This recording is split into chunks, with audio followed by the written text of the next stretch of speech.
something that's completely out the realm of the natural world? I mean, or are the two intertwined? What would you? That's the world that we. It's a semantic battle. I mean, to me, and they are crossed. There's so many different people out there that use, supernatural, paranormal. I mean, if you look, I think what we investigate is the paranormal. Supernatural is kind of a catchword that I'm not fond of. But it is. There are things that are supernatural that has nothing to do with paranormal. That's why I don't like to bring it in to the word paranormal. But a paranormal means above normal, so it doesn't. So, yeah, there's really, I don't know what's a good word for what we do. Super para. I mean, just we could just make one up. We'll just make one up. I think we just sort of try to find what's out there, whatever it is. And whatever. That's right. That's right. And sometimes we find things we don't want to find, and sometimes it finds us. Yeah. Do you have a problem with things, come following you home? And I can't say that's ever happened. Not all the time. No matter where we go, we won't always find something. That's just the way it is. And even when we do, we're respectful of the area. We'll never go there harassing or, trying to, cause trouble to get it to react to us. Right. We just go there and we'll take pictures or video, and it's always, with the utmost respect. We won't walk on graves. And so I think for that reason, nothing will follow us. I think if you go there and you're provoking, you're going to get something coming after you. Or if you use a Ouija board, God forbid, or anything else, you're just, you're calling for trouble. And if you're doing any of that, I don't think you should be around. And that's just, if you're sitting there, well, I got to provoke to get a reaction. Well, yeah, you're going to get a reaction. It's not going to be a good one, but how is that helping? Because even if you're out in the field rather than someone's house, how is that going to help either the spirit, quote unquote spirit, as you put it, or the house owner if you're sitting there belittling whatever's in there? Right. That's only going to make it worse. Well, that's unacceptable. That's unacceptable on this team. That's the norm. Yeah, it's become the norm on shows, and it's distressing to me because, one, it's just outright rude. It's just rude. I wouldn't talk to a human being that way. Why would I talk to something beyond what even my comprehension? I just wouldn't. So that upsets me on a great deal. And I don't think you need to provoke. I think Brian's got it exactly right. We're spectators, and we're kind of filming it, and we're experiencing and watching, and if something flows in and says hello, great. And then we'll try to figure out what it is. But just as long as you don't turn around and it's right there, right? No, I would love that. I would love that. You would love it until it happens. I just wanted, I'm good with that. No, none of that scares me. I've seen things, and I don't like to ever say that because it's like, yeah, show your proof. Well, you know what? I think that's human nature, though. You got to have some sort of proof to validate it, and it's kind of sad. It's almost like this time of day, like your word's no good anymore. Right. It's either people see it or they don't. Right. It's like seeing is believing, not believing is seeing. Right. And it should be, and it's just sad how it is. And we still don't know. I mean, if you're seeing it in your mind's eye, with your optic eye. I think the coolest experiences are when we all experience the same thing at the same time, and we go, okay, no, I felt that, I heard that, I saw that, you saw that. We all check in with each other. We don't. And we get stuff before the case too. Yes. I mean, we start tapping in. Yeah, the way we work on a spiritual realm, which is important to us, is the moment I get a case, I interview whoever it is, but I start to reach myself out to see if I can feel anything prior to it. And I usually get pretty good hits that get corroborated when we're out there. And we all do that. You had an amazing vision of where we were going, and he had described the place exactly to a T, and we got there and we looked at him, we're like, yep, that's what you just described in the car on the way here. So we start tuning in, but we come from a sensitive place. There are teams that are strictly tech, and we're not. We definitely use our sensitive abilities, and that's important to this team. It's one of the reasons the four of us are together. I wouldn't do well in an only tech team. If somebody said, well, I don't want to hear about what you're sensing, I'd be lost. I wouldn't even know. That's like taking away a tech person's camera. I can't do that. I can't turn that off. So.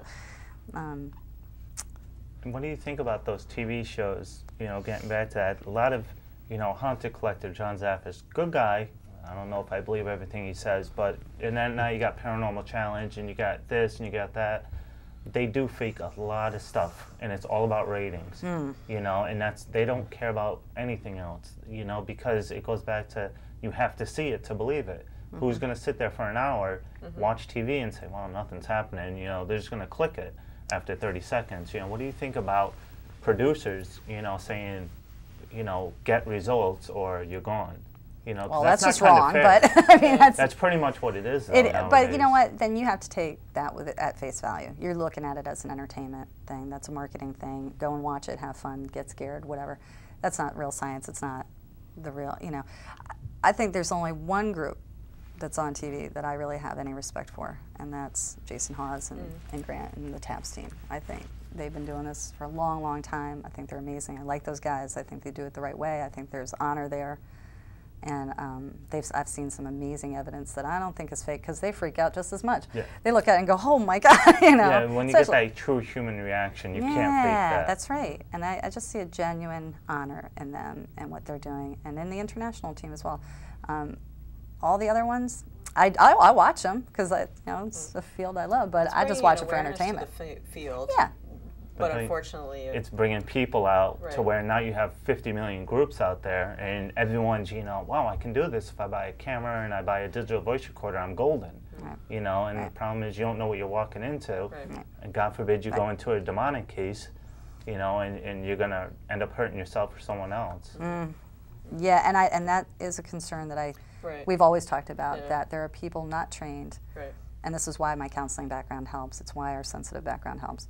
You're not trained and you're walking into something with a negative bent to it, and you don't know what you're doing. You think you're just going in there to take pictures. You're gonna have a tough time. And I've talked to people who have been scarred emotionally, permanently, from occurrences like that, because they weren't grounded. They didn't know what they were doing going in. They didn't know how to protect themselves. And it doesn't have to be. It has to do, protecting yourself has to do with your own personal spiritual beliefs, or even non-spiritual beliefs. But you have to protect yourself. You have to know what you're going into in those cases. And I see too many of these teams that, like you said, I got a camera, I got a DVR, let's go. Well, you take a picture and you get something. I mean, in essence, you're, you know, capturing part of that, you know, spirit on that film, and then it's coming back home with you. You know, so you don't know what's going to open up. And see, I think that's, I think that what we're doing with photographing and, you know, recording, I mean, that's in a sense same thing. Yeah, you're inviting. But at the same time, like your experience, we're experienced, you pretty much know what to do, you know, and be respectful to it. Where a lot of other people just walk in, and that's it, you know, and they don't know what they're doing at all.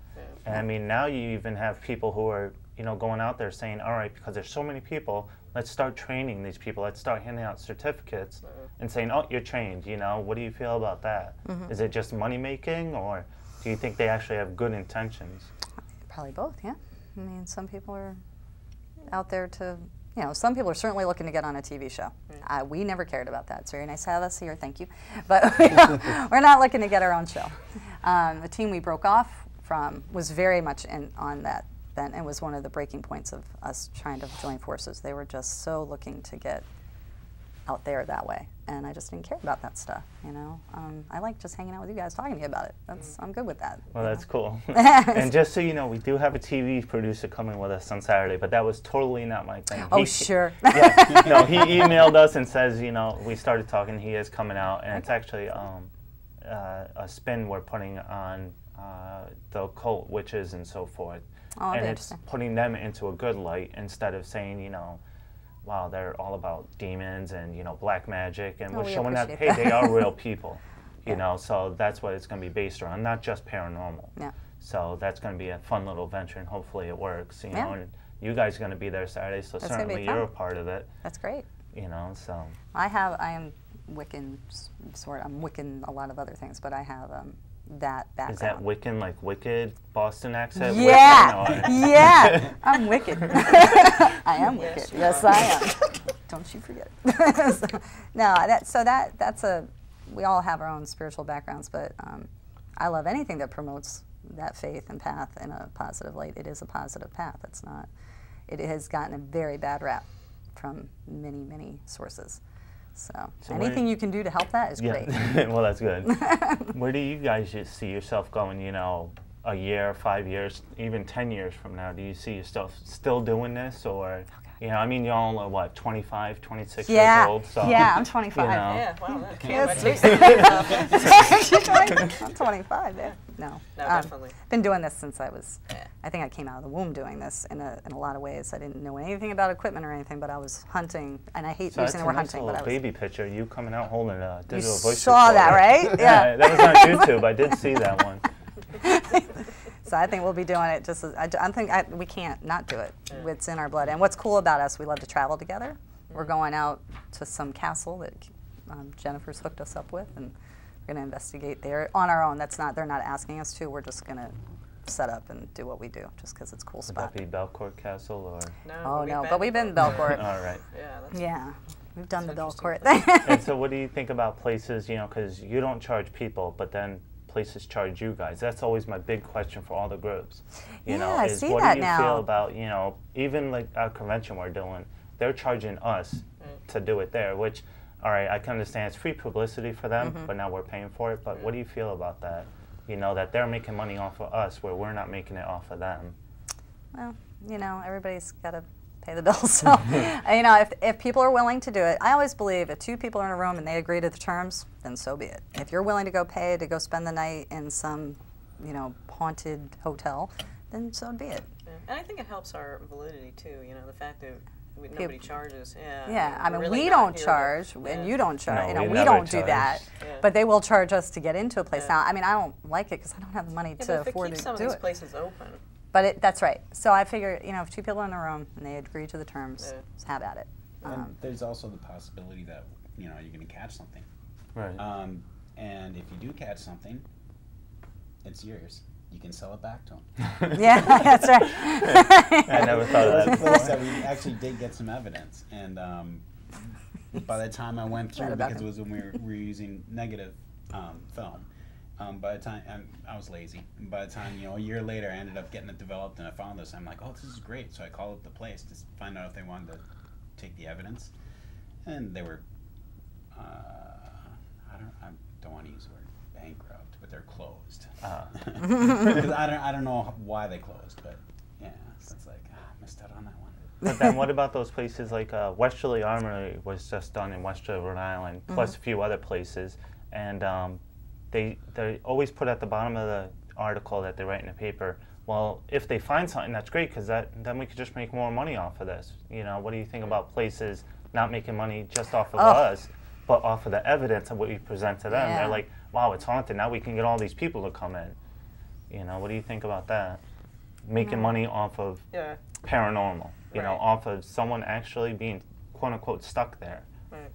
I don't like anything to do with money exchange around this field anyway, so I mean, personally, I wouldn't do it, and I wouldn't be a part of it. Standpoint, yeah, like just right there, I'm like, that's bad karma, so don't do that.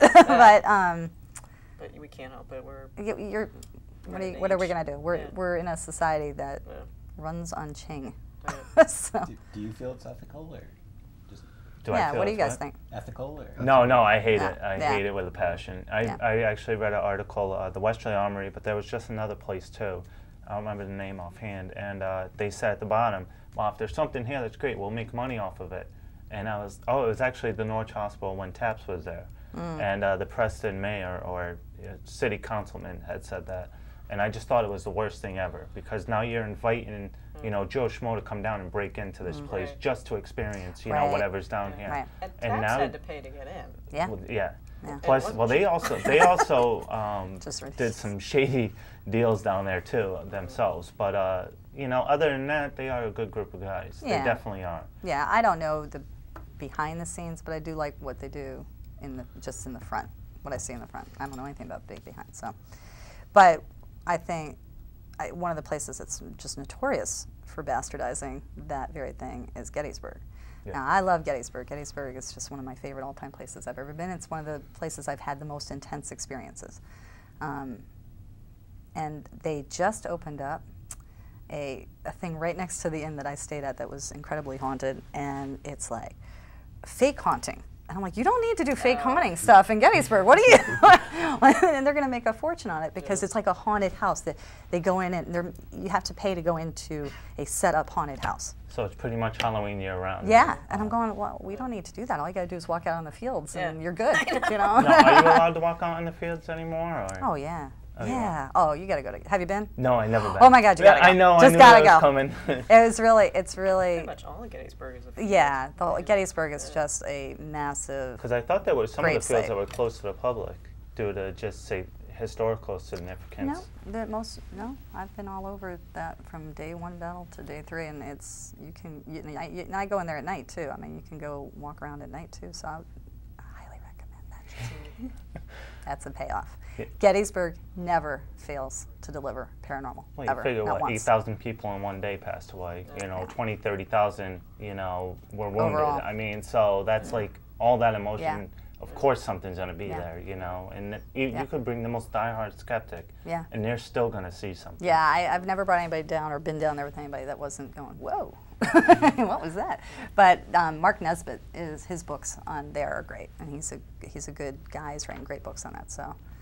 And his accounts are amazing from the park rangers, especially on the park, because there's a lot of houses they can stay in, the park rangers. Yep. Their experiences, and some of them are skeptics, some have never had anything, but when they sleep overnight in these houses that were used as field hospitals and right in the midst of the battle, just insane stuff goes on. So. And so what do you feel, I mean, even if you take people down there and they're like, wow, you know, you're experiencing something, is that because it's, you know, you've said the word Gettysburg, now they're automatically going to be inclined to think something's happening? Yeah, maybe. That's a mystery. I mean, we don't know what the human mind's capable of. I mean, I'd rather take someone, you know, Joe Schmo person, and you know, bring them up to, say, Lizzie Borden. They've never been there. Just put them in there and say, oh yeah, it's an old house. Let's go check it out. You know, now they have nothing. And in they don't know the story. They don't I would hope. Well, I wouldn't say the name Lizzie Borden, because then obviously they knew. You know, but if I just took anyone, or even out to a field that, you know, there's a cemetery and there's, you know, the old foundations, and just say, let's go for a walk, and oh, we, you know, just came upon this, you know. And then see what kind of reactions versus, you know, kind of putting stuff in their head saying, oh, we're going to a haunted location. Right. Yeah, I think it's a good idea to not put, if you can take somebody who just doesn't know what's going on and you don't tell them anything, see what happens. That's a fun experiment. We should try that. Just throw somebody in a house. I mean, most places have a history and there's tragedy and, you know, so it always amazes me why one person picks it up and the other doesn't. And or why one person will pick up, like, say, a little girl ghost, another person will pick up an old man ghost. Right. And it's like, you've got 3 different people picking up 3 different ghosts in the same house. That goes with the, you know, is it time just overlapping? I mean, and why is it different? Because we were on a case that you guys were downstairs and it was like, bang, big bang, you know, and I go down, I'm like, what's going on down here? And they're like, well, I didn't hear anything. Didn't hear nothing. We were good. Everything's good, Jen. And so why do you think that happens? Why do you think that happens? I have no clue. I was hoping you answered, so I knew. That's going back to not knowing everything. I think, honestly, and I can only speak from my own training, the human mind is a billion nerves going on, and everyone's different. How I am set to perceive is very different than how she perceives. That's why I said it's really cool when you get 3 or 4 people in a room perceiving the same thing at the same time, because you go, okay, now that's definitely making a higher mark. But I'm tuned into things that you don't see, or you get stuff that I don't see. And that's where the tech comes in, because then we want to try to corroborate any of those feelings or what we're perceiving that way. And the average person uses, what, 10% of their brain, you know? Sometimes, you know, Corey and I maybe only 5%. Some only 1%. I've met them. Some only 1%. Yeah, exactly. That's true, Jason. That's a stretch. But I mean, what do you think about people such as yourself, sensitives, that maybe they're using more than 10%? Well, I like to think I'm using more than 10. That's, you know. I don't know. You know, one of the things I would love to do, parapsychology is cool for this, is really study the brainwave patterns. Yes. There's brainwave patterns of people who are experiencing something paranormal. I would love to see that. You know. Yeah, I would like to dovetail that with what we do. Yes, because that would be interesting to see how is somebody's brainwave pattern different to this person's, and I saw this and I saw this. Was there a change? Was there an anomaly in the brain function? But that's my scientific mind going, let's go figure that out. I think it's just that we're so built so differently, and like we said, we're dealing with a realm that we don't really know what's going on. So we can barely communicate to each other as human beings. Yeah. It's like, when he's IMing me on Facebook, it's like 5 days, and then I receive it, and it's like a book, and I'm like, here we go with the book time. Book time. 3 days later, I'm done. He is prolific. Prolific. I can't help that. So that's awesome. No, it's great. Like I said, I give you guys so much credit. Monster drinks? No, that's how he writes usually. Is that, yeah. No, that was only the one time, only for the monster drinks. That was like, it's never happening I tried it once, I swear it off for the rest of my life, it's never happening again. But the book part will definitely stay. I so relate to that. I can't. No, well, I mean, you guys know D. Dove. She's with Visions into the Past. Lisa Carey, and they're a great bunch of people. We love them.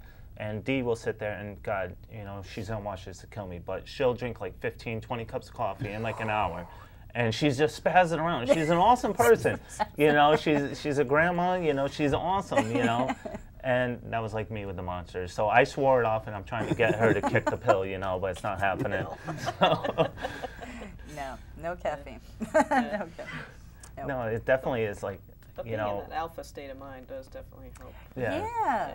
And how you get there. How you get there is all just personal preference.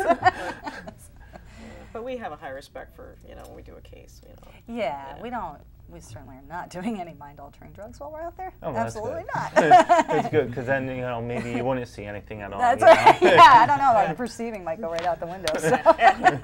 And that's when we go dead. Or maybe it might just, turn it on to everything, and you're like, wow, there's everything around me, So right. it's just, I think that happens to people. Yeah, quite possibly. Yeah. I see that every day where I work. But I find that really interesting, because, Okay, you come work there. Yeah. It's a tough field. It's hard to watch mental health illness, and it does tie into what we do so much so when we go out to houses, because I have had cases where it was mental health issues going on, and they didn't know it, and I had to be the one to say, we need to get you into therapy. And that's not easy. That's horrible, actually. And even going to somebody who's having a high EMF experience, and they really want to be having a ghost experience. And I have to say to them, I don't think that's what's happening is really hard.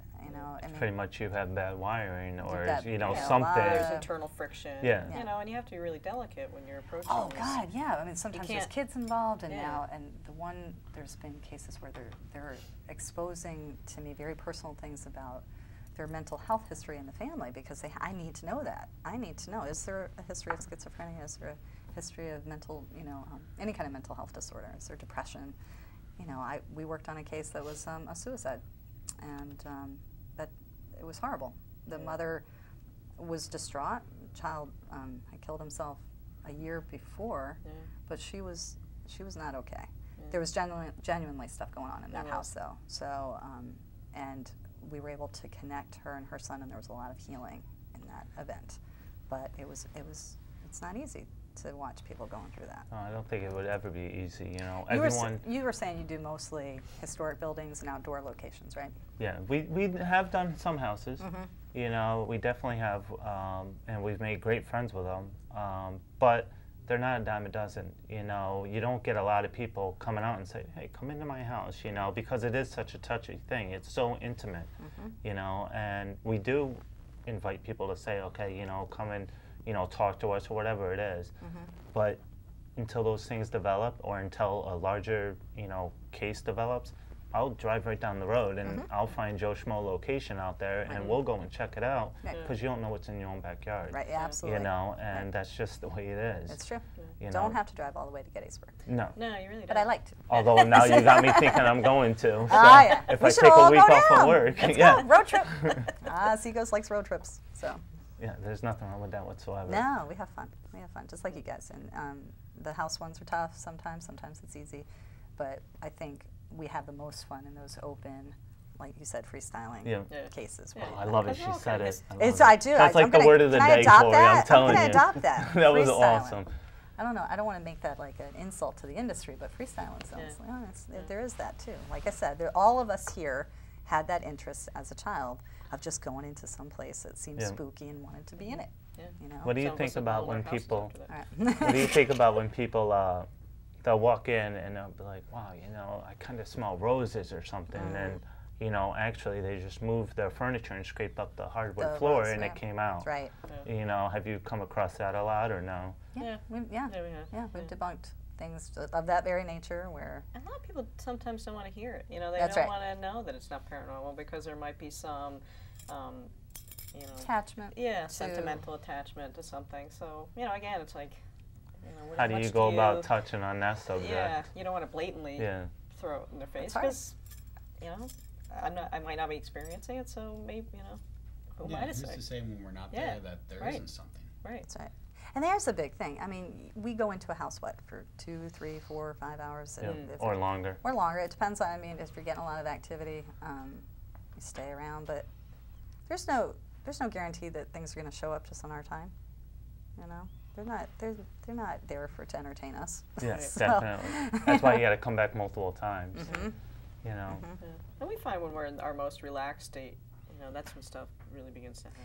Yeah, I mean, don't you find that when you're just hanging out doing what you do, that's really more. When I go looking, it doesn't happen so much. When I'm just hanging out in somebody's house and things happen more that way. Your state of mind. Yeah, it could just be a relaxed. You know? We've been hanging out in attics, whip out the board games at people's houses, play with all the toys that are packed up there, you know. Well, now we know your secrets, so we want to thank you for coming out. Oh my God, it's been awesome so meeting much. you guys. Thank you know, so much. And definitely feel free to come back anytime you want. I'd love to. You know, and come to any of our events if you want to call it that. We don't charge told you we're going to be following you. Yeah, well, that's fine. We get people doing it anyways. What is that CGhost again behind us? Run! We'll see that van pulling up and know it's her again. You know, whenever we didn't tell anyone we were going, she knows. She'll know. They'll have us on like a radar. That's right. They'll have the GPS underneath the We've already low-jacked Nest radar. Where are they? Well, again, thank you for coming out. Thank you for watching. We had a great time with CGhosts here, and we look forward to our next adventure. And thank you once again. Thank you.